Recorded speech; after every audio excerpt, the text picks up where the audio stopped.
Well, this is the birthday, the 256th or 57th, 270th birthday of Wolfgang Amadeus Mozart, who lived until this is, and I'm borrowing this. I always have to tell you this because I don't want to be a cheat like the Democrats.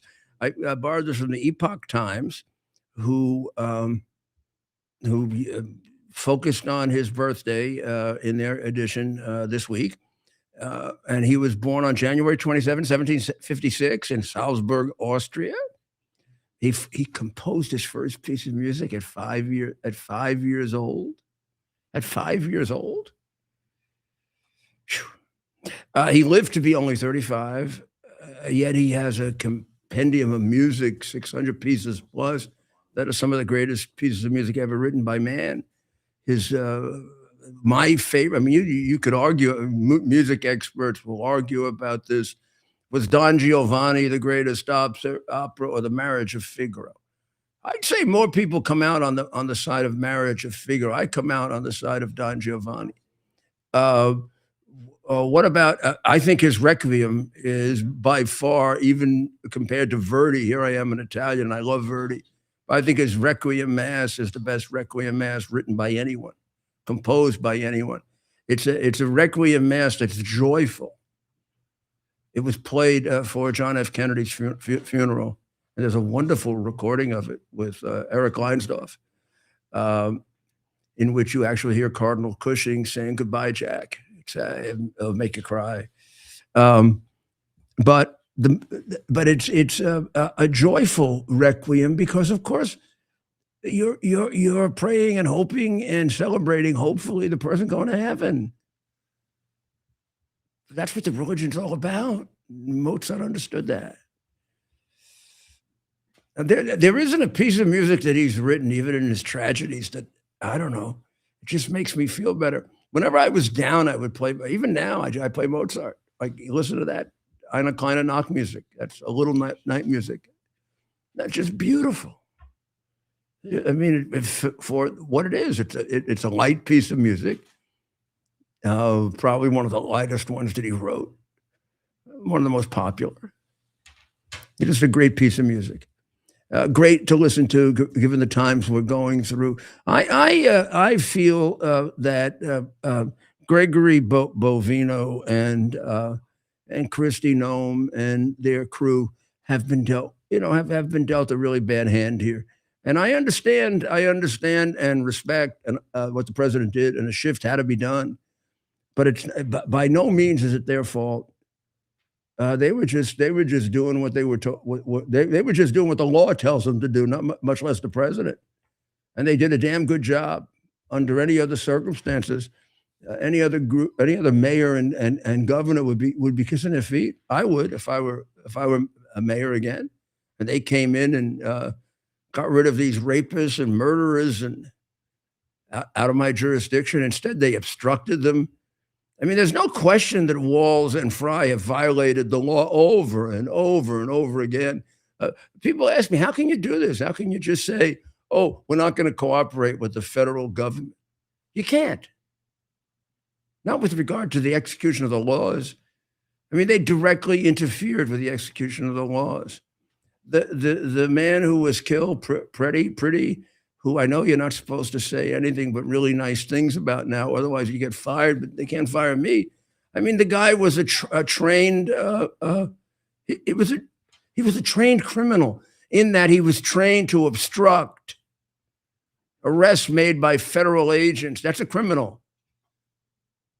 He was trained in the art of, and they have a name for it, rearrest. When I look at that video, I see something different than you see. I see what they trained him for. And I wish I could get my hands on their training videos, because you would see that he and the woman were trained to do that. They were distracting. Don't you realize what they were doing? They were distracting the agents so they could get the guy out who was a domestic violence criminal, like convicted and arrested, and likes to beat up women. They were helping to get him out so he could beat up some more women. And these are like high moral people. No, I mean, at best, they're screwed up. Why you would go train in learning how to rearrest? I mean, it's just another way that communists say obstruction of justice, obstruction of an arrest. So she comes in, she distracts a few of the agents. He comes in, gets in that argument with the agent and pulls him out here. Now the guy's down to a smaller number he can deal with, and maybe he can get away. I don't know if he did get away or not. They eventually arrested him again. But in any event, that led to the fight. And I don't know what you think is going to happen if you're going there deliberately for the purpose of obstructing arrests by federal law enforcement, and you have a very lethal weapon. You had a license for it, but you got a very lethal weapon. You got to make choices, and you have to have a judgment on your possession. I don't know if you ask me in advance as your lawyer or something, I say, please don't do this. You just go. You're going to create the situation in which this man who not you is going to have to live with it all his life, and he had no other choice. I mean, this is terrible. I mean, this is terrible what they do there. So on my other show, I interviewed a guy who's very, very knowledgeable about Minneapolis and Minnesota, and who's, I guess, one of the most popular podcasters there. And he's distraught over the condition of Minneapolis, and he should be. Any decent person would be. It's being run by criminals. Fry is a criminal. He's also a little jackass. I can say that as having had a very successful 8 years as mayor, and he's had an entirely unsuccessful 8 years as mayor, including helping to spark the riots in 2020 by giving up a precinct. I've never heard of a mayor giving up a police precinct. What a miserable little coward he is. Or maybe communists like the governor. I mean, I will continue to say he's a communist until he gives sufficient answers to the questions that arise from his being recruited by China through Harvard to go over there and get trained for 15 months, and then making anywhere from 15 to 30 trips back there. We don't know if it's 15 or 30, because he says 30 and his campaign says 15. And nobody really bothers to check. The Congress kind of did an investigation, but I mean, pretty easy to figure out how many he actually made there and who was paying the money. I got a pretty good idea who was paying the money. They do admit a couple where there was transparency, were paid for by Red China. And I'm going to tell you, you take 50 kids a year to China regularly, and that's your business. You make a profit on that. China doesn't let you come there unless you're teaching them to be communists. You got to be crazy, and they trust you, and that's why he ends up saying things like China would be the best moral force to arbitrate and work out better than the United States the Middle East problem. Who the hell would say that but a red Chinese communist? Or what was it? One man's socialism is another man's generosity, something like that.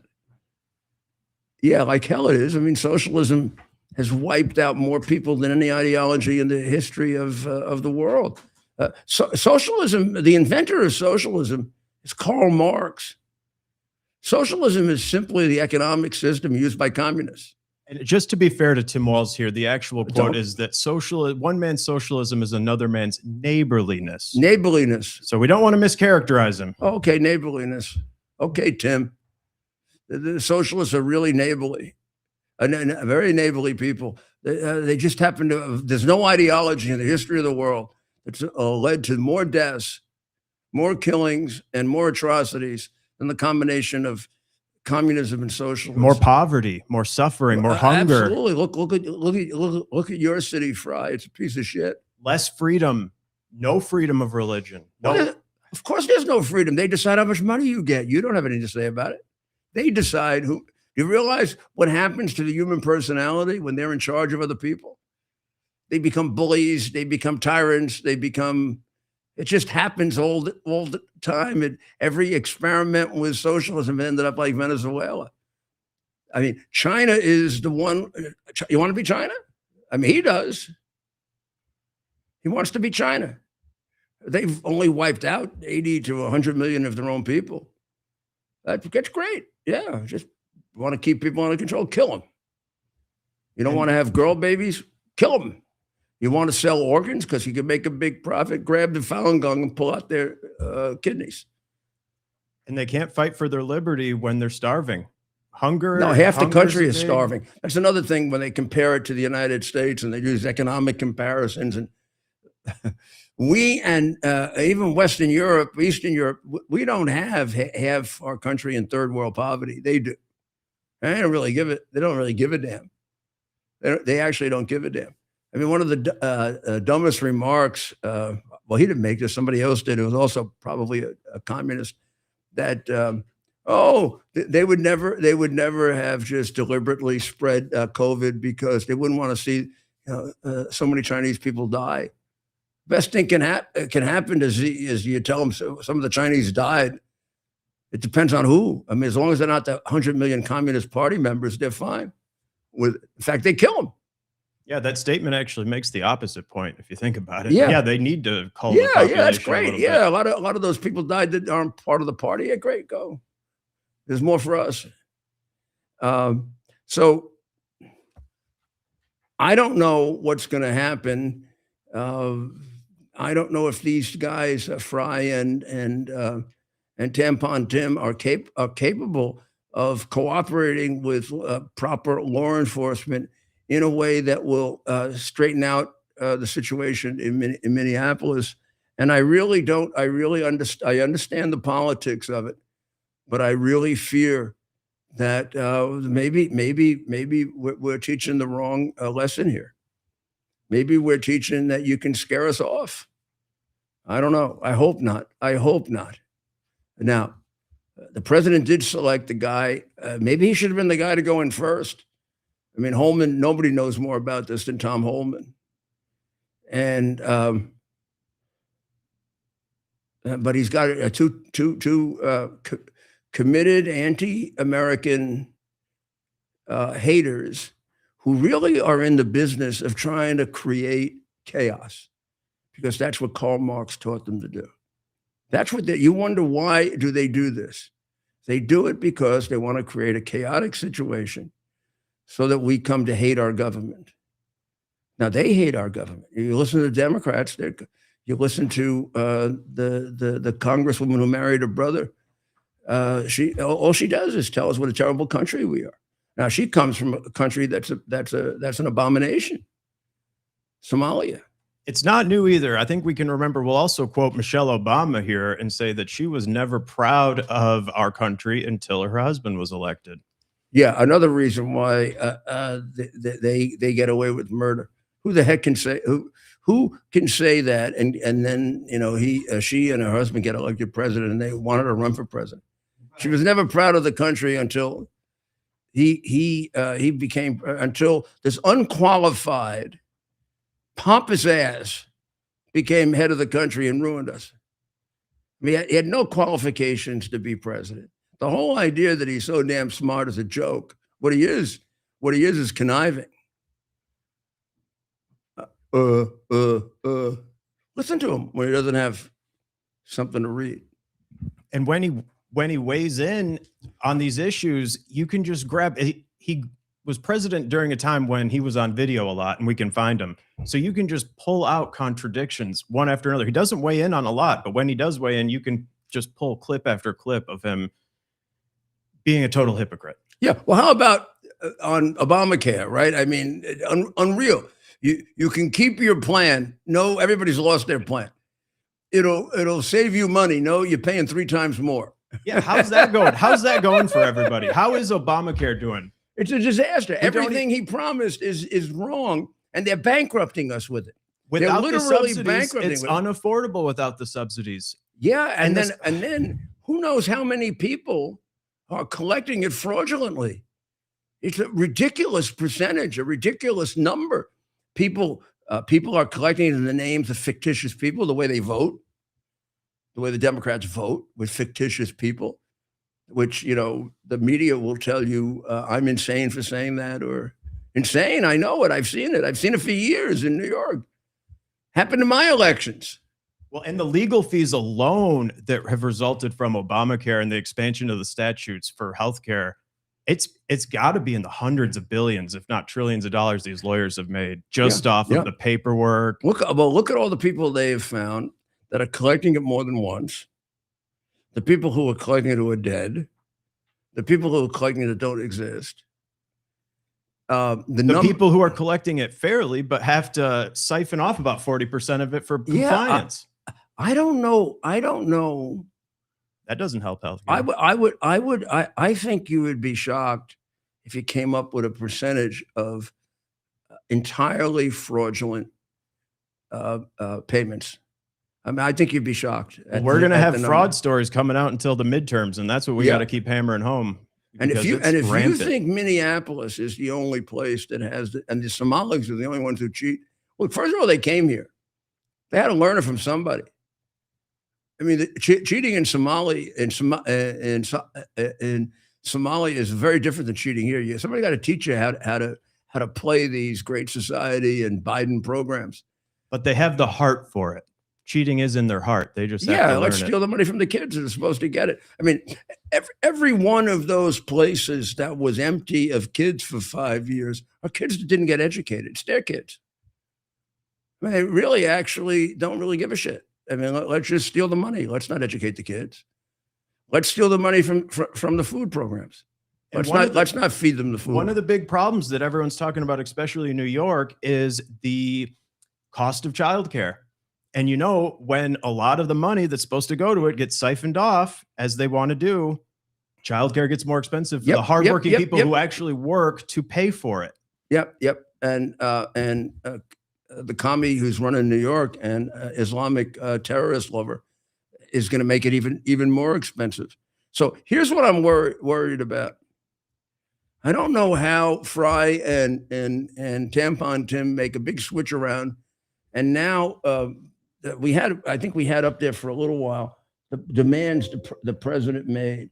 Now this would be a total like change of position by both of them if they agreed to this.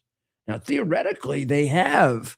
Otherwise, I mean, the president has done, a contract. A contract has two people that have to act. You can leave it that way. That's great. The contract has two people that have to act, right? You have to do your part. The other person has to do their part. So the president's part here was, I guess, remove Bovino. In essence, remove Kristi Noem because Homan reports directly to President Trump. I guess the next part is to make some reduction in the numbers. Then in return for that, they're going to do this. Turn over all illegal immigrants in local jails or those with active warrants. Now, very smart, they said local jails. I'll tell you in a little while. Well, now they're disputing how many there are. Tampon Tim says there are a couple hundred, and federal government says there's 1,300. Big difference, right? Or local law enforcement agree to turn over all illegal immigrants. They're going to do that, really? Local police to assist feds in tracking down illegal immigrants. Really? Democrats to partner with feds to protect American citizens and removing all illegal immigrants. You think they're going to do that? I mean, they're already, I think, protesting walls for even having talked to Trump. Mm-hmm. I mean, this guy's going to cave in a second. So I hope not. I mean, I hope that this results in not just a face saving and feds move out, the illegals stay there. I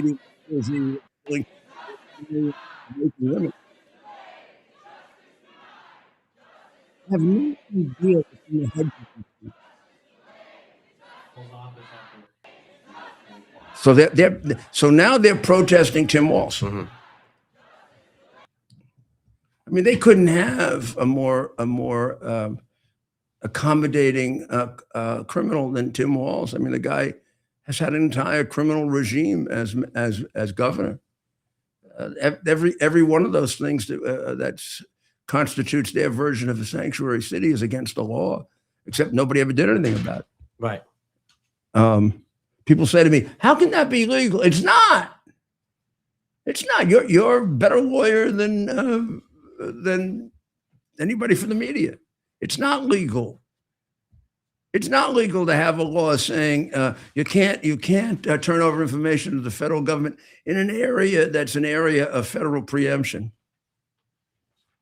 So, Mr. Bovino, you're a big guy and a good guy, and you did a great job. And I think you were terrific. And Christie, you're one of his best cabinet members, and you're doing what he wants. I think maybe this change had to be made. I understand it. I don't understand, though, this criticism, even from some of the conservative newspapers. I mean, you and your team have gotten rid of so many illegals in such a short period of time. It's probably the principal reason why crime is down as much as it is. Because this group of criminals, this group of illegals that could be as many as 20 or 30 million, were peculiarly criminal, much more so than in the past. And when you look at it and you look at their records, some disproportionate number of them are people who abuse children and women. They don't seem to care. They actually harbor them. So now I guess it's been determined that this is there was an errant shot from the gun, the Sig Sauer P320. And tell us a little about. Do either one of you know this gun pretty well? I don't. Do either one of you know this gun pretty well? They say law enforcement uses it also. I didn't know. So it depends. I never remember. Maybe it didn't exist when I never remember buying this thing. A number of manufacturers that make this particular variant, and actually there's been a lot of chatter about this. The slide, this is one of the few firearms that can actually fire based on just moving the slide without actually, intending to fire. So there are hundreds of lawsuits. So therefore it's dangerous. This thing is. It is, and people can't believe that they even still allow it to be manufactured, actually, because it has such a history of being. Well, they have 100. They have something like 100 lawsuits, right? They have something like 100 lawsuits for the thing going off without anybody. I mean, I used to make fun of the Baldwin case that the gun went off and he never touched the trigger. This apparently is a gun that goes off rather regularly without touching the trigger. It's so rare, and actually, just go ahead and if you're on YouTube, if you want to look at it. Just type in the name of the firearm, and there's more than enough videos from firearm experts that kind of go through and analyze the problem. So this is the gun. I don't know if I have it. Oh, there you go. You got a great picture of it. I have this one here. So each magazine has 21 rounds, I think.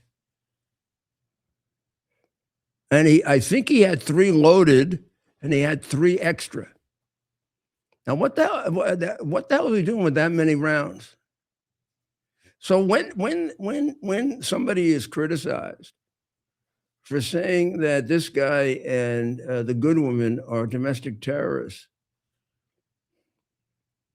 I don't know. This guy was obviously trained in the practice of rearrest. Rearrest is just a nice way of saying breaking somebody out of jail. Breaking somebody out of the custody of the police. It's another way of saying accessory after the fact, obstruction of justice. They teach them how to create some kind of, multiple distractions so that the person arrested by federal agents, in many cases, a person who has been already found guilty of rape or murder, or you see the numbers. I mean, we went through the list the other night. It's about five out of 10 are involved in some form of abuse of sexual abuse. About 2 or 3 out of 10 in murder. So this isn't a nice group of people. So they practice and they are trained to create a distraction the person can get away. That's what they were doing. So I don't know if anybody else will tell you that, but that's what they were doing. She was distracting the police. He was the agents. He was distracting the agents so that the guy that they were trying to arrest could go free. And the guy that they go arrest had a rap sheet like this and was a dangerous criminal. Now, the guy, I don't know if they didn't succeed or they caught the guy after, but the guy has now been the guy that was the object of that particular arrest has been arrested. But when you look at what they were doing, that is exactly what they're trained to do. Pretty was doing it a week before, and there's video of him doing it a week before. So he was a trained obstructor of justice, and so was the woman who got herself thrown down and yelled and screamed, and so that the agents would be distracted from arresting the criminal, and they would get. They'd get away. Now, people questioned about Pretty said he was obsessed with this whole how horrible ICE was. Well, this wasn't even ICE. This was the Border Patrol. Now, I'm not sure that makes a difference to him. Maybe it would have, because he seemed like doesn't seem like he was normal. That's the agent who took the gun. They're showing you the agent who took the gun from Pretty, and what they think is that gun went off. I mean, it all happened like within 2 seconds, right? That guy grabs the gun. Somebody yells gun, maybe him, but he doesn't yell, "I have the gun." He yells it. If you hear it, it sounds like there's a gun now engaged in the fracas that's going on. And the other agent who doesn't see this part here, doesn't know where that gun came from, shoots the guy to try to protect his guys that are right in the middle, thinking that a gun came out, and that gun could kill any one of his buddies, any one of his federal his fellow agents, and that you're supposed to protect it. The reason you go in together like that is to protect each other. And I don't know that there's anything there that says they weren't well trained.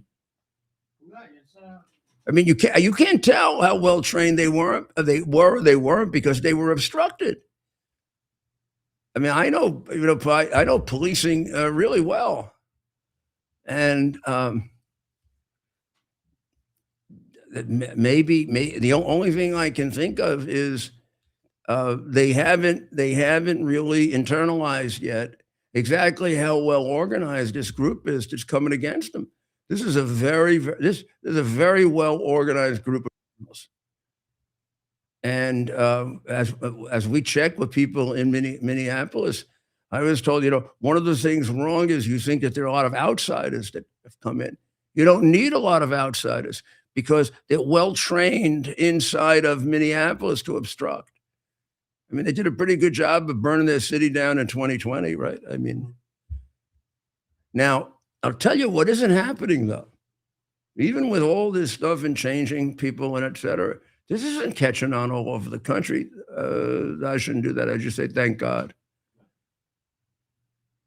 I mean, and I don't want to say anything about it, because maybe I'll jinx it. I don't know, but this isn't catching on. It isn't like anything like Floyd or even the 2024 university anti-Semitic riots. So I think people very quietly have made their own judgment about both of these people. You can say all the things you want about, you feel sorry. You do feel sorry. But in some ways, I feel sorry for the unbelievable problems they've caused for these agents. And these guys have to live with this for the rest of their life. They didn't want this. They didn't want this. The people who were shot wanted it. They're the ones who intruded. Well, want to take a short break? We're going to take a short break, and we'll be right back.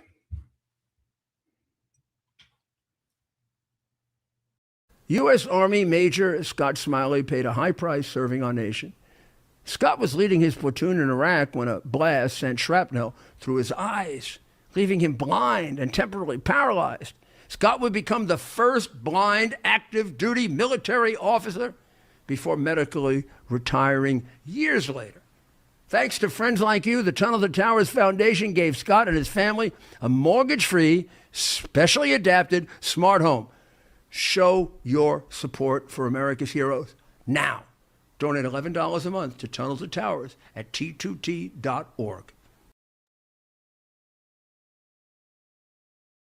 Are you ready for some action? I'm ready for action. Get the Elite TV plan only through the portal, 218 channels, and it's only $69.95 a month, Wow. including your free portal. That's cheaper than everyone else. Your favorite sports, movies, news, Wow. even daytime dramas. We're talking about ESPN, OAN, Newsmax, Wow. channels you can't get anymore in certain areas. Compared to the competition, this is a way better deal. Endless selection. Not to mention all the free music channels. There's over 700 premium and classic movies all ready to go. Wow. Plus, they got catch-up TV that allows you to go back and watch what you've missed or want to watch again. Cut your cable in half and get twice as much for free. Way more channels for half the cost. After the first year, the subscription then drops to $57.95 monthly, Wow. where you change or upgrade anytime. Go to QUXNow.com and get yours today. Use promo code RUDY. Act fast. These deals are selling out.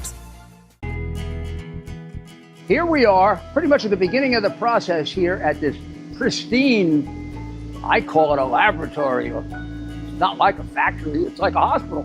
This is the beginning of the process for roasting. Deep grain, very good quality. Most people don't use this quality. We deal with small farmers because we like to know who we're dealing with. They give us the highest quality, all organic, non-GMO. You should know all Arabica beans, no Robusto, all Arabica. They're going to go into the roaster, and it'll get roasted for about 20 minutes or so.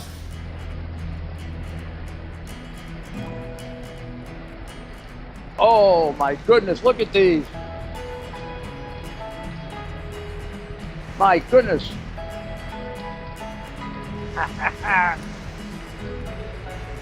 You're going to want to specially order these.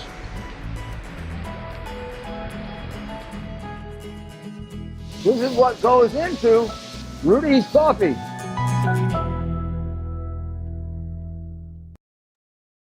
Well, I posted earlier a question, a question to see how good you guys are on keeping up with current events. And it was who said this? Who is the voice in the world that can negotiate some type of agreement in this? Talking about Hamas and Israel. Who holds the moral authority?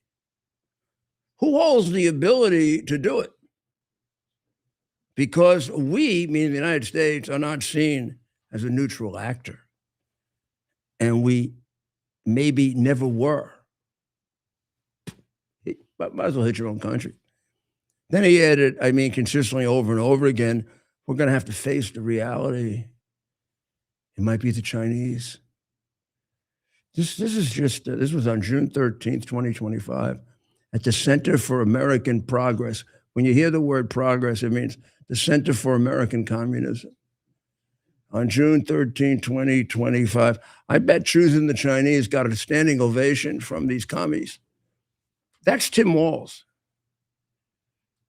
So you want the answer to why he is deliberately creating this chaos and violence and destruction in Minneapolis and in his state, because he's been an operative.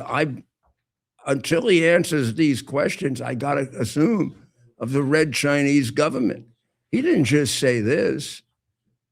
He was drafted out of college by Harvard to go over to China and get trained for 15 months. He went back there anywhere 15 to 30 times. Now, why do we say 15 to 30? Because he says 30. His campaign says 15. And nobody's ever thought it was really necessary to investigate this, even though it sure as hell looks like he's a Chinese operative. When you say things like this, well, how about when he was doing the White Dudes for Harris live stream on August 5th, 2024? Here's the exact quote. Don't ever shy away from our progressive substitute communist values. One person's socialism is another person's neighborliness. Are you kidding me? Are you kidding me? He's also basically came back from a trip to China and said, we praise the Chinese for what they're doing in China and Tibet. Yeah, go ask the Dalai Lama about that. So I did a lot of checking into his program, although it's hard, but restricted in the program for the 50 kids he brought over every year to brainwash as communists was any discussion of Tiananmen Square, any discussion of Taiwan, any discussion of the genocide of the Muslims, any discussion of the taking of organs from the Falun Gong and Christians, any discussion of the persecution of Christians. Okay, now you come away, no discussion of any of that, and plus a lot of other things, and you come away as a big fan of China. Meanwhile, China is the most lethal country on earth. The people don't learn; those kids don't learn when they go there that combination of Xi Jinping going back to Mao Zedong, they've killed 100 million of their own people. When the people in San Francisco, the poor Chinese people, were waving at the behest of Mayor Newsom, Governor Newsom, for Xi Jinping, they were cheering for the guy on earth who's killed more Chinese people than anyone else.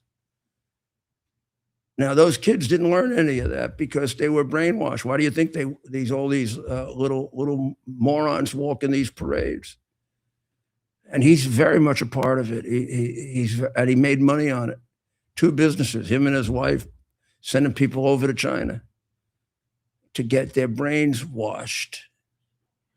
Well, we've got another issue, and the issue is Iran. And don't get it off your radar because it's not off the president's.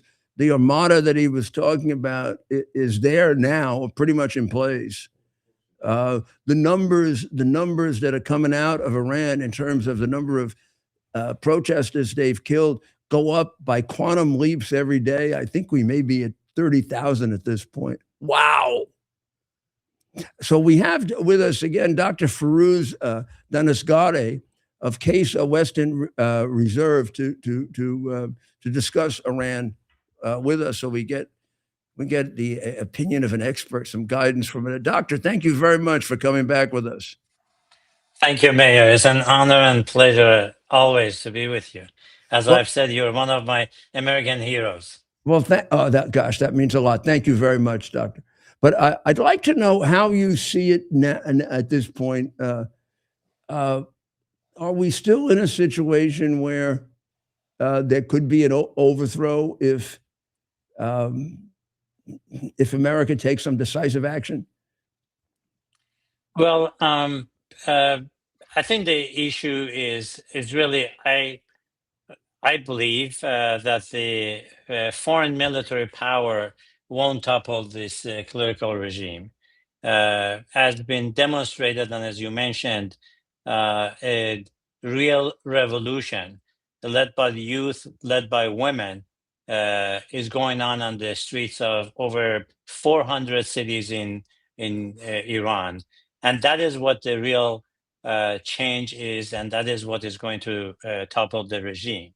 There's the revolution uprising has entered into a new phase, and because people said enough is enough, and they have actually thrown the ball of the fear to the court of the regime, as you would see, which I have seen, many videos, as you may have seen, is that this nation is ready to topple this regime. Of course, any foreign action or anything that would weaken the regime would benefit the revolution. But the act of the toppling the regime is going to have to come from inside Iran, Yes. because people are ready and they have paid the heavy price of being here. So maybe I'm wrong, doctor, but I get a sense that the momentum has slowed down a little. And that the reason I said some outside support, whatever it is, would help, is I think they I do think it was like more active a week and a half ago than it is right now. So you have the unbelievable. I don't even think we know the dimension of the crackdown done by the regime. Right. I mean, I hear numbers like 30,000 people. That's a very short period of time to kill 30,000 people, doctor. Right. I mean, you got to be killing people left and right to do that. Even 20,000, which I think is a definitely conservative, accurate number from the humanitarian groups, Right. who Regardless, almost have always been on the side of Iran. yeah. And they're shocked by Regardless of the exact numbers, as you're saying, there's no question that is in thousands, and it shows the degree of the fear of the regime. This is the regime's fight for survival, and that's why it has crossed all the human known boundaries. We've heard that their military arms with their gun machines on their top, placed on the squares on the rooftops, and basically showering people. And if you have seen some of the pictures from the morgues, that the numbers are in thousands. But to me, as a supporter of the revolution in Iran, this is just telling me that the degree of the fear of the regime has. Otherwise, which regime wants to create this massacre of his own people? And going back to what you mentioned in the beginning, is very much like any other war. There is the attack, and pulling back, reconfigure yourself. You see where the enemy is, where the weak points are, and I think it is not the quieting down of the uprising. It's really change of the posture, change of the tactique, because as soon as today, or as late as today and tomorrow, we are getting the news from inside Iran, where now they're going after people who ordered the massacres. They've killed them, the revolutionary groups. They continue to attack the sites of the Basij and the IRGC. There's an active revolution, active war going on. Is the tactics may have changed, and therefore you don't see people recording the videos probably from their balcony. Yeah, but I mean, I was worried that maybe it lost some momentum, but I did think it could be easily revived if they felt they had outside support. Definitely, there's no question. Yeah, and I think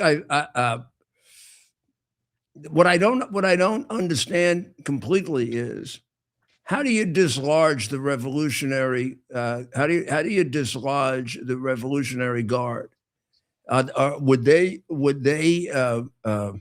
some of them kind of just sort of, if it got big enough, give up? I think so, right? They're only human beings. They're only. Is really the mayor is the battle of the resolve. Who has the fire, basically the ultimate, and there's no question, as again the history of mankind has written this very clearly. When the nation decides that enough is enough, there's not enough military power, there's not enough bullets in any dictator's gun power to suppress and to stop the regime. If Khamenei hasn't learned this, he should ask, Saddam, and he should ask, Gaddafi, and Yeah, yeah, yeah. all those people who were before him. So there's no question, again, from a person who's been watching this and involved for the past 40 years, it is the beginning of the end for the regime. It's just a matter of the tactics, that what posture, people are going to play, the resistance. And as you know, if I mention this, there were significant transformational features into this uprising. Number one, it was organized. I think the fact that, according to regime itself, within few hours, within a day, it spread to over 400 cities is not a matter of a spontaneous kind of haphazard spread. It was led by an organized resistance. It was organized. The resistant units basically started the demonstration. They led the people. They actually paid the price preventing people being killed so the movement can go. So definitely an organizational structure of the uprising was a distinguished differentiator between this uprising and the previous ones a couple of years ago. Number two was that all layers of the society were there. As again, you've seen, from poor, from young, as you have seen in the numbers, there are kids among the killed, elderly. The entire society is ready there to get rid of this regime. So it is really the does. beginning It of looks the that end. way. It looks, and also geographically, it seems to almost permeate the entire geography. When you look at the maps that have been done, even by outside groups who have no particular prejudice one way or the other, it looks like it's covered pretty much the entire geography of the country, including sometimes the ethnic what are called the ethnic minorities. They seem to be as involved in it as what would we call the ones that aren't the ethnic minorities? The Persians, or what would be the proper? They are, again, it's very close, right? It's like 51-49, right? Just about, yes, you're correct. Yeah. 51% are what we would call native Persians. They're not. I mean, they all are native. It's just Iran has has an ethnic complexity to a point maybe close to U.S. As you said very correctly, close to 40% of it are composed of Azeris. That is my heritage. So that's Azerbaijan. That's ultimately Azerbaijan and Turkey, right? Right. Yeah, Azerbaijan. There's an western Azerbaijan, and as you know, about a century or so ago, part of the existing Azerbaijan was a part of Iran. Then so that is about 25% of Iran's population. There's another 10-15% that are Kurds that are on the west side. And there is about less than 5% Baluchis, which are on the east corner, east south. So therefore, the ethnic complexity of Iran is about 40% ethnic minorities. I mean, they're not minorities, ethnic groups, and then the others being Persians, which goes back to as you mentioned, goes back to the drive of these groups, the Azeris and so forth, for driving the revolution forward. Again, it's my heritage, and my family has been dislodged from that part of, with every revolution. It started with the constitutional revolution that started from Tabriz, from Azerbaijan. The founder of the MEK is from Azerbaijan, Hanif. During the very He was killed. He was killed by the Shah, right? Yeah. And then the one of the prominent leaders of MEK, Musa Khiabani, was also in Tabriz. I never forget. I was actually in first year of college when I went to Tabriz. There was a election for the first parliament. Musa Khiabani got the number 1 votes by popular vote in Tabriz. I was sitting in a voting session. One of the mullahs came and threw his turban. When was that? This was 1970. 1980, 1980. So after the Ayatollah After had made Ayatollah it came in, a theocracy. that's right. They didn't allow MEK to participate in the presidency illegally, but then they allowed to participate in the parliament. And in city of Tabriz, I know for a fact because I was one of the observers.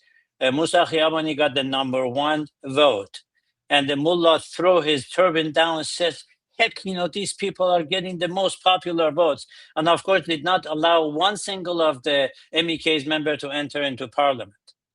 Well, So the MEK has been there, and this is what upsets me so much because I do know a lot about them, and a lot of my countrymen don't, and it's spread quite a bit more than it used to be. But there is a pocket of real prejudice against them that's completely ignorant. It's like I look at them like you don't you read history? But they don't. right. So they'll tell me things like you're supporting a terrorist group. Should we fought that battle with the Clinton administration and won? I was part of that to win that battle. They're not a terrorist group. Yeah, they're a terrorist group because they oppose probably one of the most homicidal regimes on earth. That's right. And they want to In pay order their to people, and they're willing to do. They were willing to do it by just a ballot if they could. They're not a violent group. 100%. Mrs. Rajabi has mentioned many times, give us a security of 1 or 2 days, an election witnessed by the international organizations, and you'll see how we will wipe you off by the ballot box. There's no question. That is absolutely true. And this goes back in their history, which I've taken the time to read, but nobody bothers to read anymore. They just That's listen right. to the propagandists. Well, there's no question that this recent uprising showed it is this group that is the engine of the revolution inside Iran.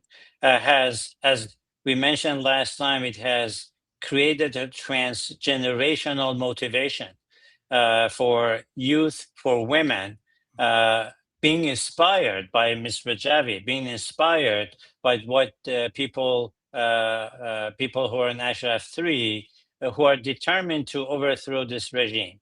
And that is one of the issues of opposition with them, because they're the one who are the doers. They're going to get the job done. Well, I know that. Also, I wanted to ask you about this group. I think I'm going to talk to him tomorrow. And he did this study in which, gosh, I don't even understand it. It's a very complex cyber investigation in which he came to the conclusion that the regime, meaning the Ayatollah and his mullahs and that whole group of murderers, were putting out information, making it appear as if the baby Shah, the son of the Shah, was very popular inside of the country. So now we don't know why they could be a couple of motives, right? One could be people saying, "What the heck are we fighting for this for? We're going to put our lives at risk and our children at risk, so we substitute this dictatorship for a monarchy dictatorship." We go back to where we were, which really, in terms of if you were the one that were killed, didn't matter. Or could it be that he's cooperating with them? I find, as a former prosecutor who did a lot of terrorism cases, very suspicious his enormous number of contacts with the Revolutionary Guard. Somehow I think they're smarter than he is. And I don't think they'd be having those contacts with him getting the advantage of it. Not this ne'er-do-well, Nepo Shah. So also, it's really technically illegal for him to be in contact with them. I don't know if he's actually, can't imagine he's a citizen of the United States. He's probably some kind of lawful resident. I mean, Right. I thought he should be investigated and prosecuted for being in contact with the Revolutionary Guard. But they may be using him as a pawn. There's no question in Why my are they? mind that Why are they? Why are they texting out massive numbers that make it look falsely like he has support in Iran, when in fact he probably has a very, very narrow. Right. I can't imagine that too many people in Iran want to fight this battle to go back to a monarchy. Exactly. Yeah. There's no question that the regime is using him as an anti-revolution tactic, because, as you've seen again, there's an actual revolution going on inside Iran. Thousands of Iranians have given their lives to stand for the freedom. And this is the guy who comes on the media and so forth. He's proud that he's in contact with IRGC. People inside Iran are giving their lives to take down the IRGC. And this guy claims to be a leader, and he's proud to be in contact with. It's like during the Nazi regime, someone is proud to be in contact with Gestapo to take down the to Nazi regime. There is no question that he's an anti-revolution project prompted by the regime. There's no question in my mind. But going back to our ethnic issues, Mayor, there is significant, frankly, bloodbath between the ethnic groups and him and his father and his grandfather. His father and his grandfather basically carried out the policy of minority, the tribal suppression very actively. There are histories written in Azari. No, I know this. Yeah. My family, again, from Tabriz, there was a movement for autonomous government there. My father, I remember the very first couple of years, he was taught in Azeri. And then, of course, Shah comes in and stops everyone, kills everyone. My parents escape. His grandfather and his father again did this suppression of the courts. There are stories that how many of the leaders of the court autonomous movement they hung and so forth. So there's a real bloodbath between that minority, and therefore he's acting, in my opinion, he's acting two things. One is he's basically deflating or trying to deflate the energy of the revolution by this, relationship with IRGC. He's proud of himself that the IRGC people are texting him. And the second is that he becomes a point of anti-unity and anti-stability. So he's become the puppet. So I think I've written, and I think it seems to me that if somehow he were to be the titular head of the government, you could very well have a civil war, and then you have a really difficult situation, because the Azeri would be Turkey would like that, but they wouldn't like what was happening in Kurdistan. Yeah. Definitely. You'd have a real massive problem if somebody can't hold this together, at least for a while. Yeah, and you're correct, Mayor. If you don't have to go that far, he published recently a booklet called the Emergency Phase Booklet, and in that booklet, very explicitly, he says he's going to suppress the minorities, those who want to basically have a voice. So his playbook is not that different from his father and his grandfather. So he has two detrimental functions against the revolution. One is, again, he's trying to replace the power of resolve, the power that people have on the street with his interactions with IRGC, which to me is a crime. And you're an investigator. I think the fact that he's in contact with IRGC on itself may be breaking a U.S. law. It is. I know he pays taxes in the U.S., so he has some kind of. They have been designated as a foreign terrorist group. That's right. And contact with them is, unless you have some special reason or permission from the government, is basically illegal. And it seems to me he's being used to further their ends. Definitely. Otherwise, they wouldn't be spending all this money texting out for him Yeah. and making it appear as if he's a lot more popular than he actually is. I mean, that's extraordinary. Yes. Well, Yes. It is really a distractor, the distractor, and that is what his function is, which is very unfortunate because, again, as you've seen, I've seen some of the videos from people who left Iran. They said basically Iranian people have entered into a new phase. It's not a yeah, matter of it if, seems that it's way. a matter of when. They have pushed the element of the fear into the enemy's camp. It is the regime now who's feeding the population, not the other way Yeah, around. that's well, doctor, this has been very, very illuminating as it always is. And I thank you. And please be available to us because who knows what's going to happen? These things Absolutely. happen. These things happen in the middle of the night when you least expect it, right? We wake up the next morning and we say, Yeah. well, this one, at least we see some Sure. progress Well, here. But how many of these have been, how did they overthrow that guy? My God, Yep. right? Well, yeah, as a surgeon, I'm available 24/7, Mayor. So whenever during the time at night, I'm available at your discretion. Well, doctor, you're a remarkable man, and we really appreciate you very, very much. Thank you. Thank you. Thank you, Mayor. Appreciate it. Isn't he exceptional? He really is exceptional. And that,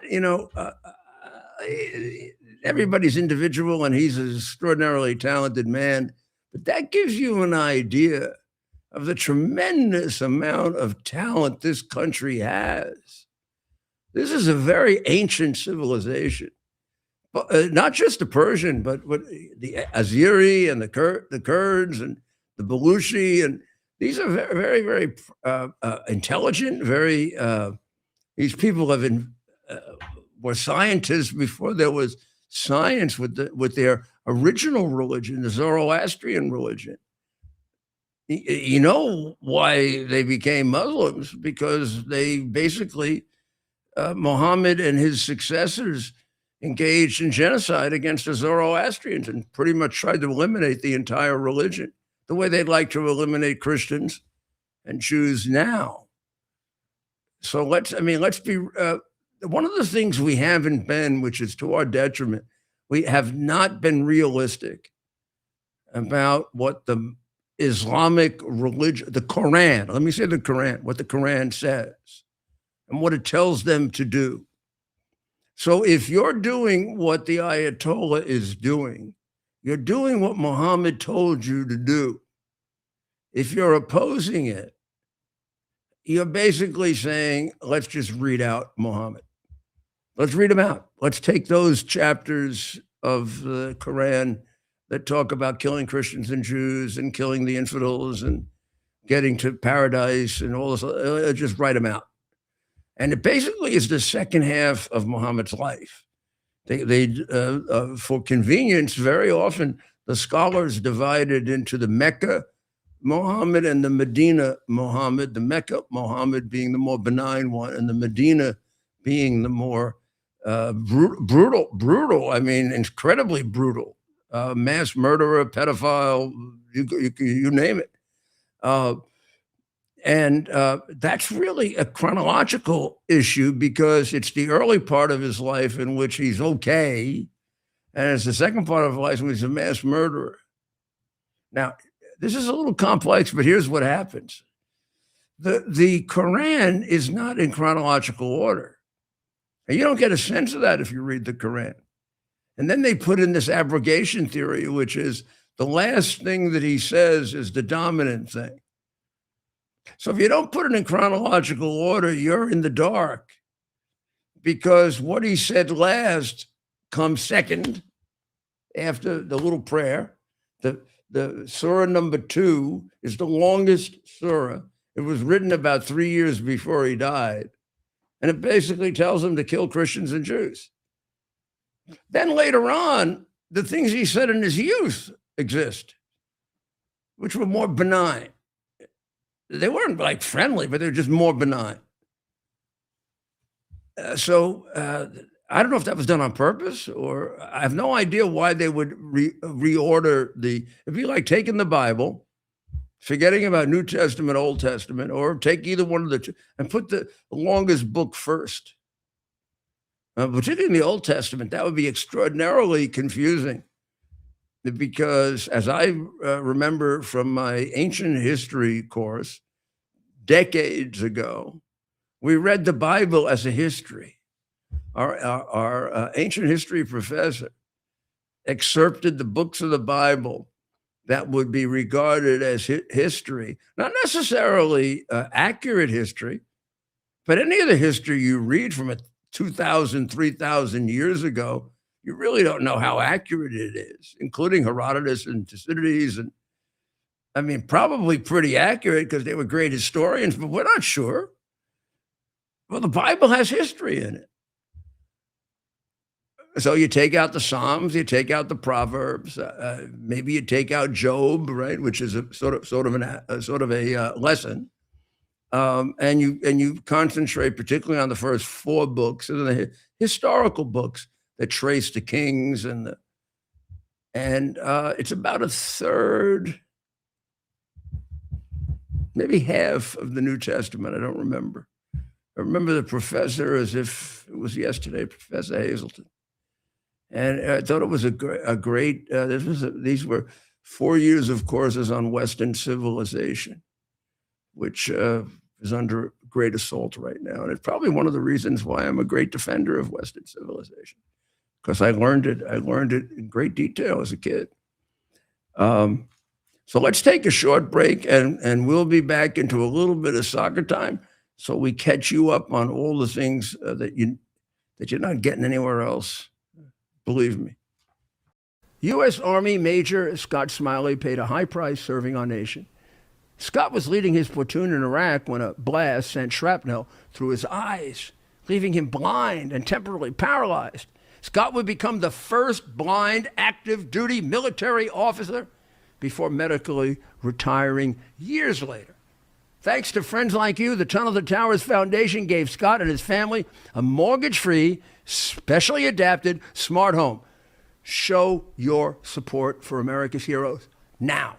Donate $11 a month to Tunnel to Towers at T2T.org.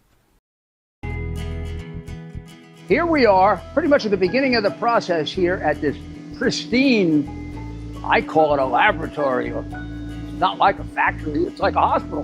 This is the beginning of the process for roasting. Deep grain, very good quality. Most people don't use this quality. We deal with small farmers because they like to know who we're dealing with. They give us the highest quality, all organic, non-GMO. You should know all Arabica beans. No Robusto, all Arabica. They're going to go into the roaster and it'll get roasted for about 20 minutes or so.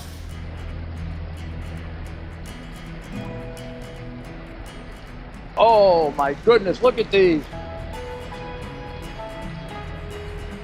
My goodness.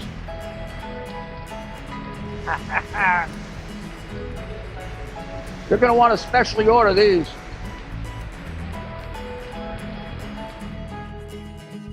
This is what goes into Rudy's coffee.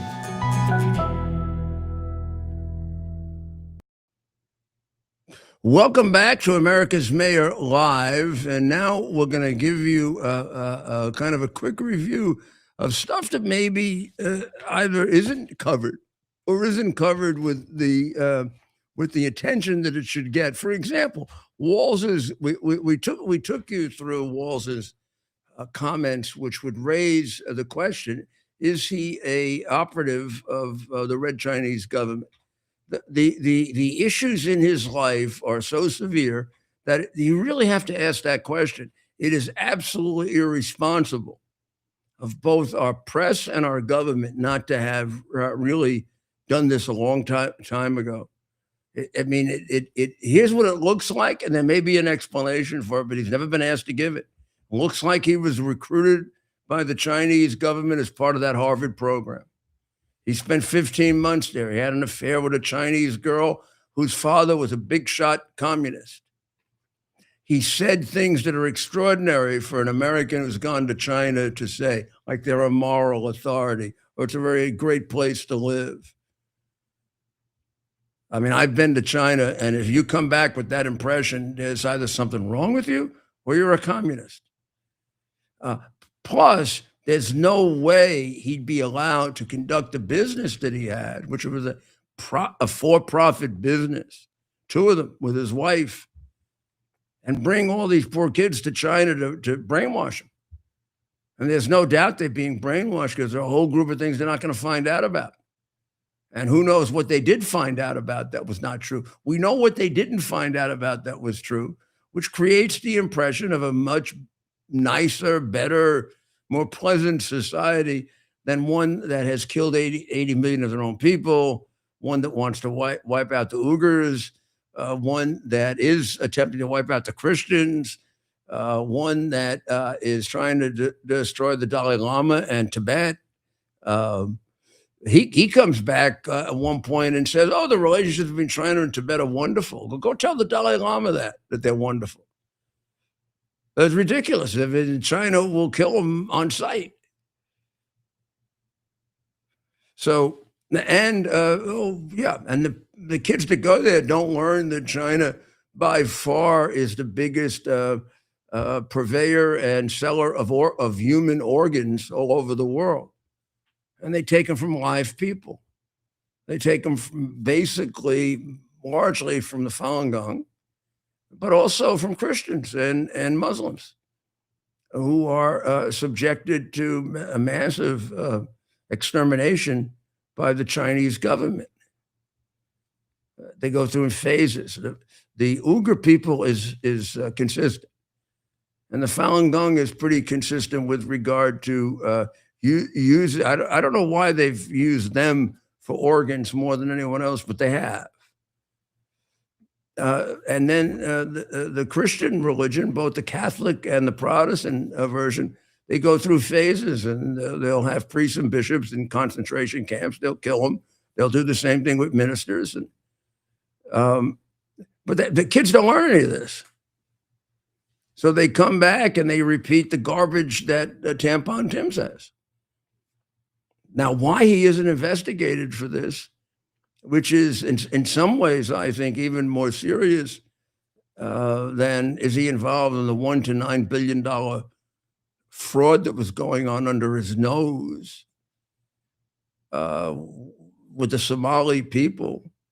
What the hell did he change the flag of Minnesota? Nobody even asked. Why'd you change the flag of Minnesota from what it was to making it look like the Somali flag? What the hell is wrong with your walls? Are you an American? Imagine if we took the American flag and we made it look like China. I mean, Biden probably would have done that if he had a chance. I mean, he got so much money from Red China. But what's happened to us? We don't want to protect ourselves? We don't have a sense of survival. A lot of us, we don't. I mean, I don't get it. Even Republicans don't ask the right questions about walls. I see there's a committee that has investigated his ties to China. And they've gone about halfway. Where was this money coming for his businesses? Come on. I mean, and why do we find so many Democrats with these red Chinese connections? Swalwell is screwing Fang Fang Bang Bang, right? And Dianne Feinstein, 19 years as a red Chinese driver. She was on the Intelligence Committee, and she's some kind of saint in the Congress. I mean, Cuomo and Hochul had Chinese spies that are on trial right now. You don't know that, right? You don't know that. They're on trial right now in Brooklyn. She was with them for both of them at a high level, making sure they screwed Taiwan and helped Red China. Well, and it definitely can help explain some of the initial responses at the start of the pandemic when they came out and they were doing press events in Chinatown. And Yeah. And how about when Trump, in the end of January, very early, cut off any Chinese coming in here? Oh, they went crazy. Oh my goodness! And it was probably saved 1 million lives. That one Or month, more. that one or more. I mean, he did. I mean, so they love to bring up the fact that originally he praised Xi Jinping because he got wrong information about how Xi Jinping was handling this. He did in mid-January of 2020. But very quickly, before any of them, he realized that it looked like China was spreading this thing on purpose. And he said, cut them off. I think it was the end of it, was like January. I think it was January 30th, because that's my son's birthday. I think I remember that. And gosh almighty, they went nuts on him. Biden accused him of being a xenophobe. Well, the second Trump does something, they automatically oppose it. So maybe we should like send Trump out, like, you know. Maybe he should be in favor of China. Yeah, and they'll all be, yeah. It might work. Well, they'll declare war. Exactly. I think he should say China is wonderful. And then somebody should slip in a declaration of war, and they'll all sign it. They really are evil as hell, I must say. So Anne Frank, the people in Minnesota, the little girls in Minneapolis are like, according to Tampon Tim, are like Anne Frank during the Nazi era.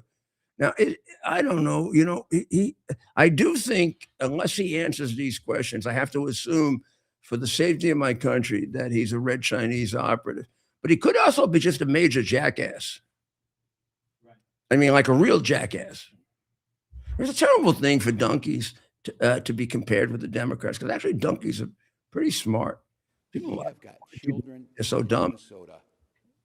If I were donkeys, I would sue the Democratic Party for the connect. You know, like when they change the name of indigenous people and stuff like that. I don't think donkeys should be defamed with a connection with the party of slavery. Donkeys are the hardest working animal on the farm. Yeah, I know, it's a shame. It doesn't make any sense. Well, I think that they're thought of as being very dumb and stupid and corrupt because they're the symbol of the Democratic Party. And donkeys are loyal. Donkeys are wonderful. Donkeys are loyal, and Democrats are whatever the opposite of loyal is. Well, they're loyal to each other, and they're loyal to communism. True, and, yes. Yeah, and to making money illegally. Blindly following. Actually, you know what? Donkey kind of does make sense. I do have a soft spot for like the actual animal, but I can see it. Well, you know why? Because the nickname for donkey is jackass. Yes. Poor donkeys. I think it's unfortunate for donkeys. The last hostage's body was returned to Israel. And that's just horrible after all this time, huh? Wow. Ran Gavili, he was a police officer, is a hero. He reminds me of some of the 9/11 heroes. When it happened, he was off duty, he ran to help, and then he got caught up by the animals, and they finally, I guess, returned his body. Here's his funeral. Itzhak Gavili touches the casket of his son, Ran Gavili, on Monday during a ceremony at the Israeli military's Nahal Oz base. Following a search for his body, Gavili, a police officer, was the final remaining hostage from the October 7, 2023 attacks to be returned, fulfilling a central condition of the U.S. brokered ceasefire deal. There's one more essential condition. Hamas has to disarm. And if they don't, we got to help disarm them by going and taking their arms away from them and killing them if they don't want to give them up. This is the Nazi party. This is not anything to fool around with. Hamas is a brutal, disgusting, horrible, anti-American, of course, anti-Jewish and anti-Israel, but anti-American. They follow every death to Israel or death to the Jews with death to America. And so does the Ayatollah every Friday. And death to MEK.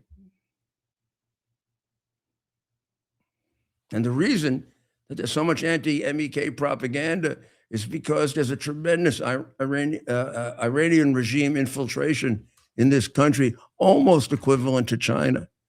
Maybe that's why they get along so well. Now, this mob that they have is absolutely horrible. They attacked a hotel, virtually destroyed it because they thought that that some of the ICE people were in the hotel, but they weren't. So they had F ICE written across it. They blew up a lot of it. They burned a lot of it. And people were coming out telling them, you guys are doing this for no good reason. No, there's nobody here. But they just destroyed this hotel. And I don't think 2 people got arrested. And they'll and the district attorney there is some kind of a complete weirdo, and she lets everybody go. I don't know if she's a communist or an anarchist or just a Soros plaything. But she lets these people, even the 2 people they arrested. I mean, there's about 100 people that did this. Finally, the federal agents arrived there with an armored vehicle. They weren't staying there, and they tried to protect the place. Where the hell were the police? It's Home 2 Suites Hotel on University Avenue, which should be protected by the local authorities in Minneapolis. But the local authorities in Minneapolis are a group of criminals headed by the baby mayor who gave up his police precinct. Yeah, well, they're largely, they're led by criminals, and they were directed to Yeah, not I mean, cooperate. I don't know what the cops are like there. I really don't know, and I never will go against cops. But I don't know how I could be a police officer there. I have no idea how I could be a police officer under that jackass. Well, cops often get frustrated when the top brass puts Oh, maybe you have to earn a political living, and orders out. you can't go in. There are only 800 of them. It isn't a lot. I mean, there's only 800 Minnesota. I mean, it's like ridiculous. The reason the president would have to bring in the National Guard is they don't have enough police just to deal with the daily problems of a city like that. 800 police is ridiculous. I mean, there are college campuses that have more.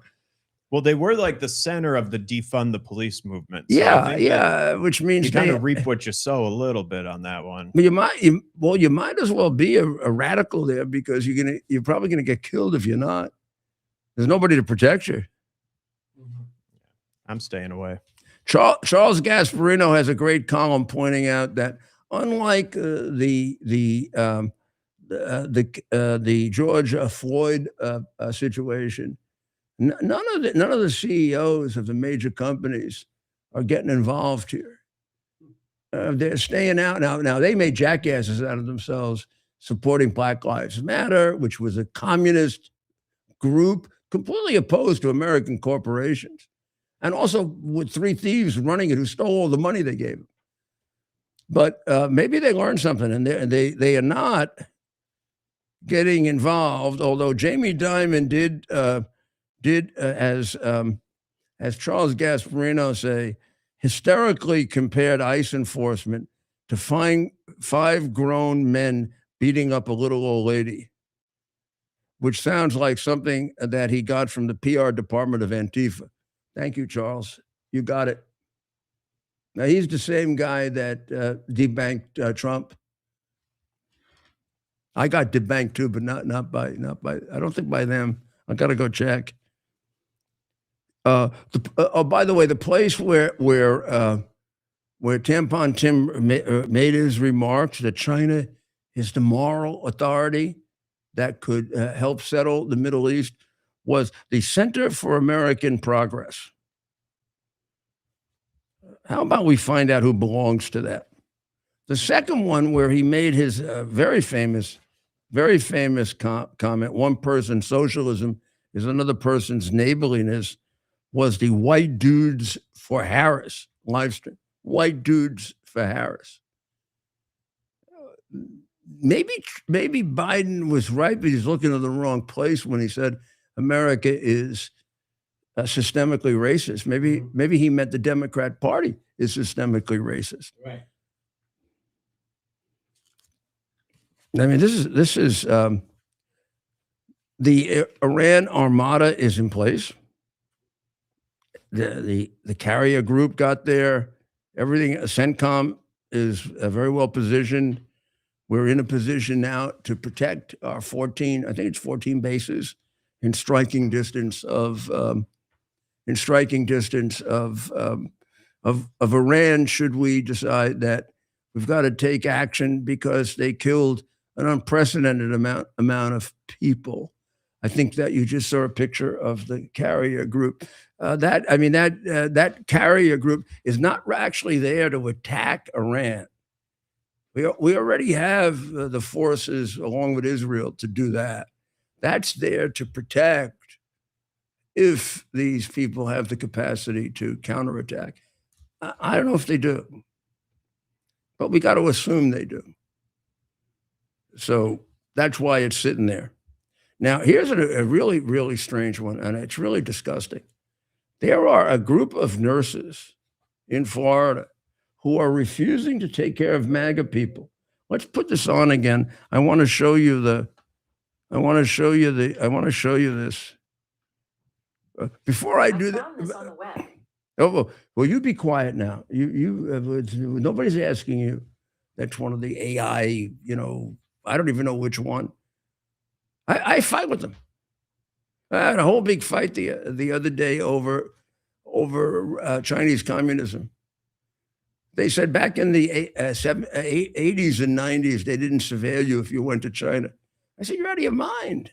They surveilled you. I mean, they said, since Mao Zedong, there's not been a day in which an American goes there and they don't surveil you and try to find out every piece of information you have. Every time I've gone to China, they failed every test we set for them by putting strings on our clothes and little things inside that were moved, and they tried women. I mean, the whole thing. That's why the minute I heard Wall say nice things about China, I said, there's something wrong with this guy. A loyal American, a normal American, would go to China and you'd get, if they're not following you, they trust you. Now we may have a government shutdown because the Democrats don't want to fund the Department of Homeland Security because they want to freeze out ICE and the Border Patrol. If they do that, nobody will be able to get any help for this winter storm that's going on, because that includes, right, integral to that budget is FEMA. I mean, they're nuts. And what, they're going to let people just come in? I wonder if they do that. If they defund ICE and the Border Patrol, and therefore the president cannot enforce the law protecting Americans from invasion, if we can use the military.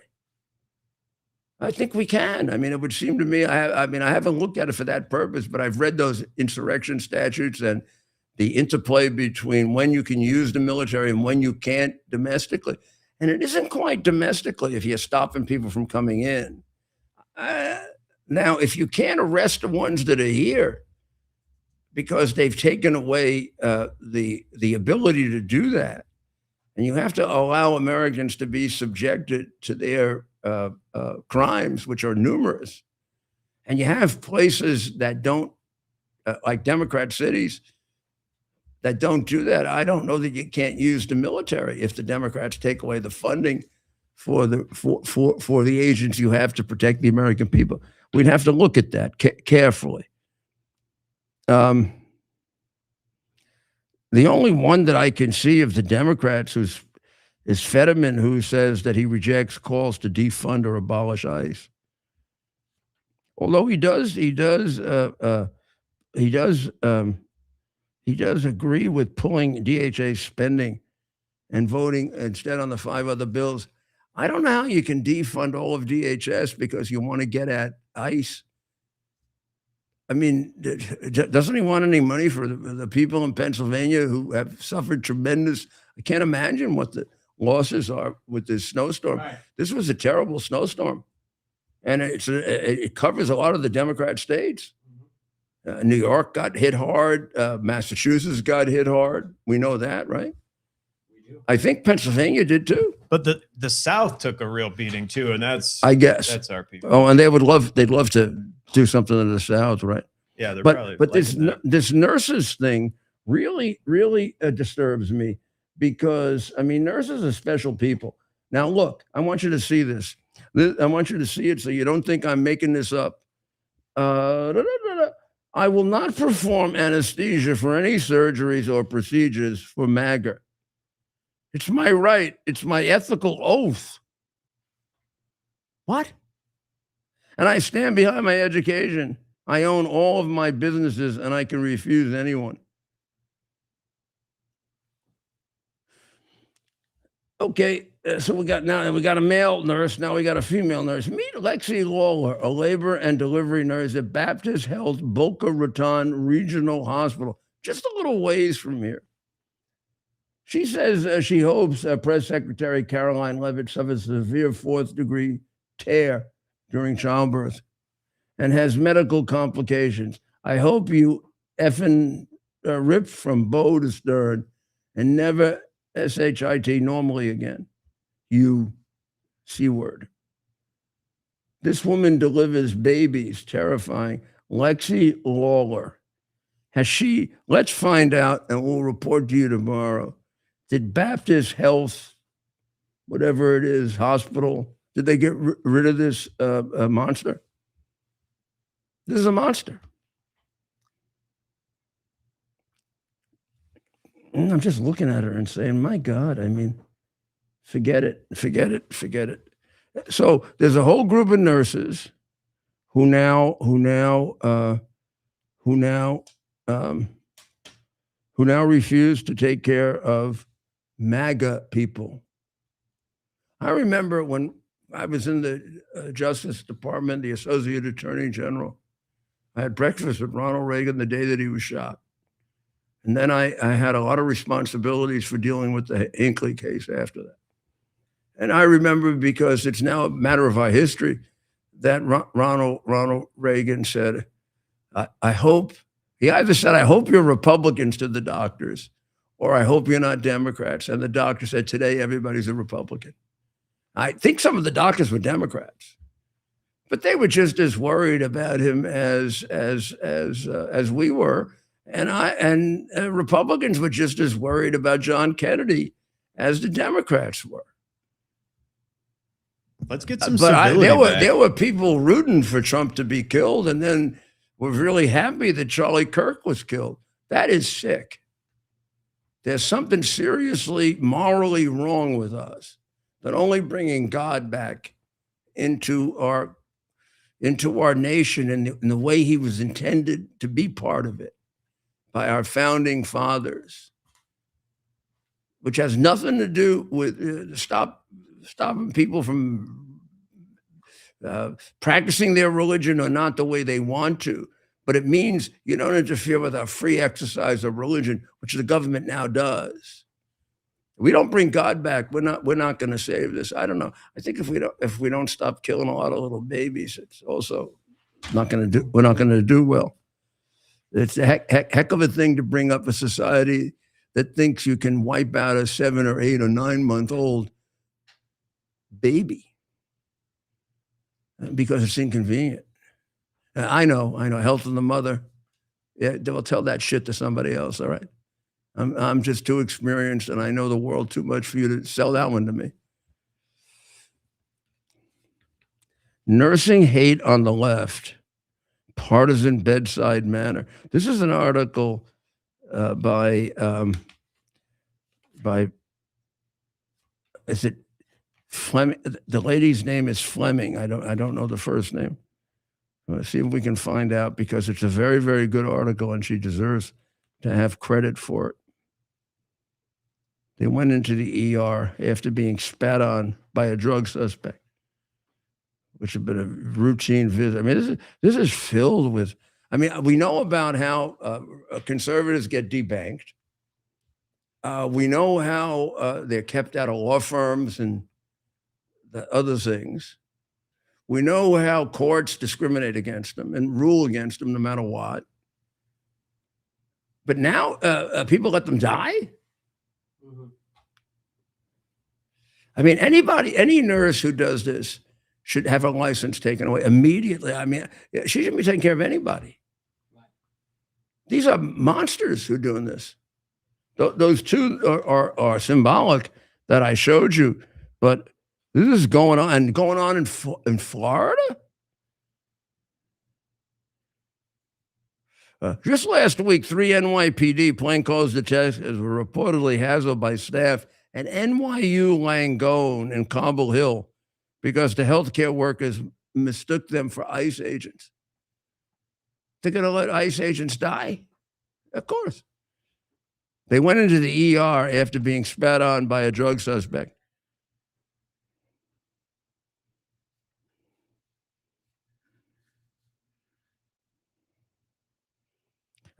One of the detectives heard the staff say they were ICE and that they should seek care elsewhere. The hospital later expressed regret for how the situation was handled. Okay, I like the regret. I know that hospital really, really, really well. Have great respect for it. Fire them. These people are untrustworthy. I mean, they let people die for politics.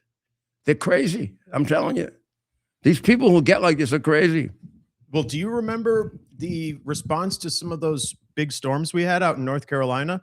If you see a Trump supporter sign in the lawn, yeah, if you see a Trump sign in the lawn, do not provide aid. Absolutely. That was a year or two ago. So in Sydney, Australia, these two nurses were sacked because on TikTok, they were bragging that they would love to kill Israeli patients.